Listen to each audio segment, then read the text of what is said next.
When I was a young dude, I had a Zakk Wylde Les Paul that I absolutely adored. I loved it so much, in fact, that I got the Epiphone logo tattooed on my arm. That was a dumb idea. But is buying an Epiphone Les Paul in 2022 a better idea than my stupid tattoo? Obviously it is, yes. But I wanted to know, so I got this. It's a brand new Epiphone Les Paul Custom Koa from the Inspired By Gibson line of guitars. This one was actually made in January of this year, so it's actually a super fresh look at what Epiphone are capable of now. Have Epiphone stepped up the game recently? Let's find out.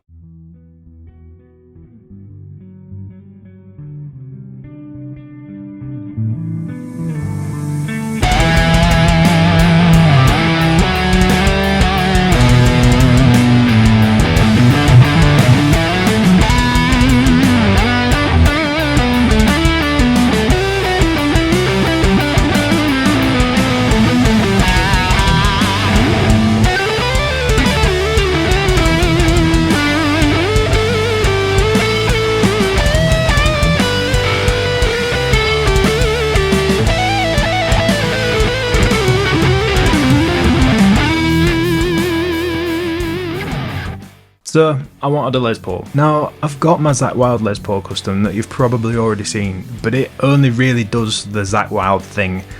You know what I mean? I wanted something a little bit more flexible for composing and a little bit more classy. More of a Swiss Army knife than a battle axe. I made a bit of room on my guitar rack and actually decided on two different models from the current Epiphone lineup, though we're only talking about the custom in this particular video. I think I've been looking for something that reminds me of why I loved Les Pauls so much as a kid. Since then I've pretty much been a Strat player, and I've always wondered whether or not it's just nostalgia as to why I miss Les Pauls so much. The other thing that really intrigued me are all the changes that have happened with Epiphone over the last couple of years. They've gone through some serious transformation, which is really cool because some of their previous guitars got a little bit of a bad rep. Recently though, it seems like they've really leveled up the game, and I'm all for it. Also, another point, a Les Paul custom for like 600 quid. Just to put it in perspective, I bought both my new Epis brand new for about a quarter of the price of a Gibson Les Paul custom. I mean, I'm not really a fancy dude.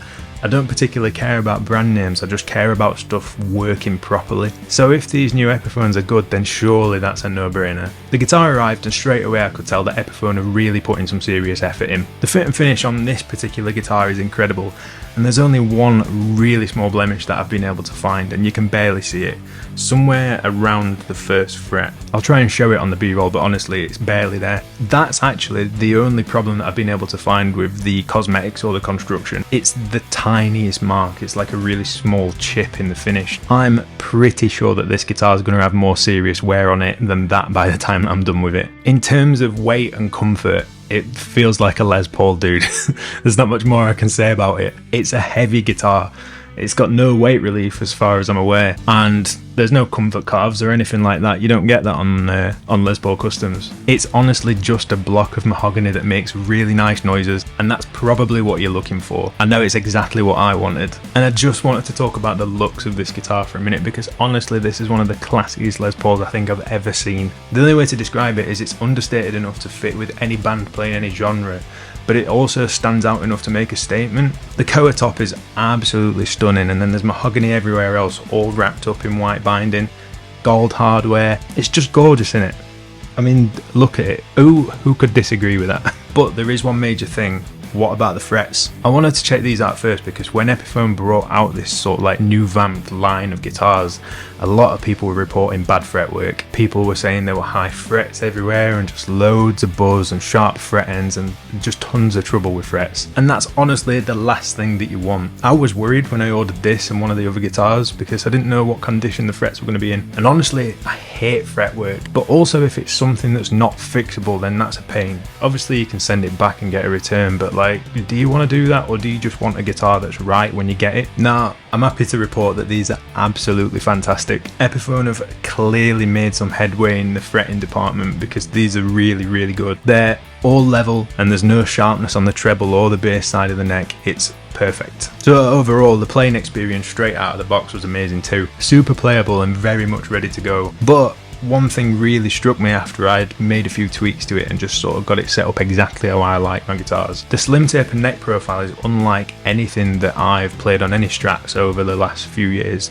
and it's incredibly comfortable. It really feels so different to any of the other guitars that I've had.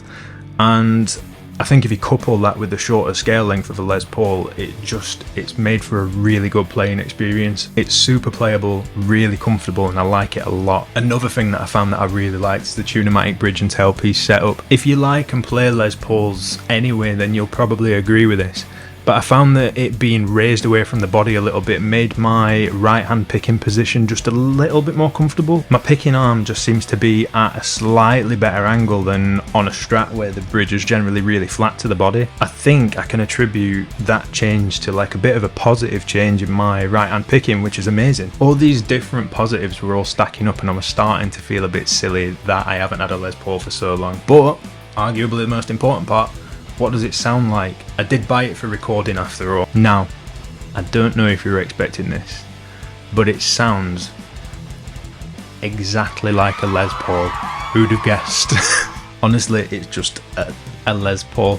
It sounds like a Les Paul, and that's exactly what I wanted. So getting into the actual tech of it, the Epiphone pickups, the Pro Booker 2 in the neck and the Pro Booker 3 in the bridge are really good sounding pickups. They're fat and warm with enough clarity and plenty of that like MIDI goodness that you want from a Les Paul. LPs are an absolute classic recording guitar. Every studio has one. After spending some time with this beast, I realised that I was getting exactly what I wanted from it in terms of tracking guitars for hours on end. Not only has it been amazing for tracking all the guitar parts for the backing tracks that I put up on this channel, but I've been using it for everything else as well. It's been great for using while I've been teaching, and this is the guitar that I pick up when I'm practicing now. That said though, although I think the pickups are very good, I'm in two minds about the electronics overall. The electronics in these Inspired by Gibsons are all faithful to like the Gibson heritage. They've all got era appropriate wiring and CTS pots and all that sort of stuff, but that does mean that there are no splittable pots anymore. So you're not getting any extra tones out of these pickups. This is a positive or a negative depending on your preference really. A lot of people hated having splittable pots in a Les Paul. I personally liked having the options there for a few more tones. It made double tracking quite a lot easier for me for particular tones, and guitars are just a little bit more flexible when they've got those options. I do think that the era appropriate wiring makes a massive difference to the quality of the sound that comes out of these, but I just miss having that bit of flexibility. So that means that I'm potentially going to have a look into what options I've got for just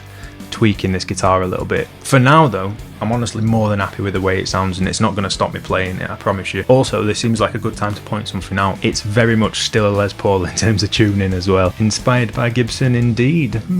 That said, jokes aside, they have done something that's made a huge difference though, and that's use a Graphtec nut, something I always like to see. You probably know who Graphtec are by now, and honestly this is a welcome addition. It's drastically reduced any tuning issues that I've had, but it's not quite solved them. It's hardly a huge issue, and I'll probably just get some locking tuners to sort this out anyway. So did this guitar scratch the Les Paul itch that I had? I've got to say, it did much more than that. It got me excited to pick it up and play it, and all while being an incredible workhorse. For a thick slab of tree with some pickups on it, it does everything incredibly well and just suits every style of playing and genre and whatever you want to throw at it, and it looks so good doing it. That said though, Epiphone definitely didn't just treat it like a slab of wood. It doesn't feel like they just chucked some pickups into a bit of tree and then shoved it out the door. It feels like they really put some effort and time into making each one of these feel and play as good as like their bigger brothers. The fit and finish is top tier, the neck is comfortable and fretwork's great, and the sound is resonant and wide. It's equally good at being used for pumping out the tracks for hours while you're recording something, or just sitting down and just enjoying your guitar. But that said, there are a couple of things that didn't completely win me over, like the electronics and the tuners. Neither of these things are bad by any means, and a lot of people would be incredibly happy with them. It's just a personal thing. This guitar is probably exactly what a lot of people are looking for, but I just miss having that little bit of versatility with the splitting coils, and obviously slight tuning issues from a Les Paul. I'd like to just tweak them, but these are hardly big problems. So that said, I've completely fallen in love with this guitar. It really brought back all the feelings that I got from having my first decent Les Paul and all that nostalgia, but then it doubled down with a solid construction, great playability and really good tones, and this thing cost less than a seventh of a Gibson Les Paul Custom. Less than a seventh. I don't think it's possible to not like that. If I was going to try and say who this guitar is for, everybody. It's for everybody. I'm going to be straight with you for a second. Gibson Les Paul Customs are for the guys with the money. Lawyers, doctors, dentists, and then the actual rock stars, right? This is a Les Paul Custom for everybody. It's for the kids who are just starting playing guitar and dream of rocking the Les Paul on stage. It's for the hard-working dudes who do a regular job and then come home at the end of a long day and just pick their guitar up and want to play and relax. It's for the folks who don't care about brands but care about quality and value for money. This is a Les Paul Custom for all of us. And the best thing is that because it's affordable, we can all put our own stamps on these guitars and make them our own. We don't have to be scared of little scratches and dings because we won't get a return on our investment and all that. So, in conclusion, this is the Les Paul that made me love Les Pauls again. If you want to hear what it sounds like in a mix, check out this backing track that I wrote and recorded entirely on this guitar. In the meantime, take care mate, stay safe, I'll see you later.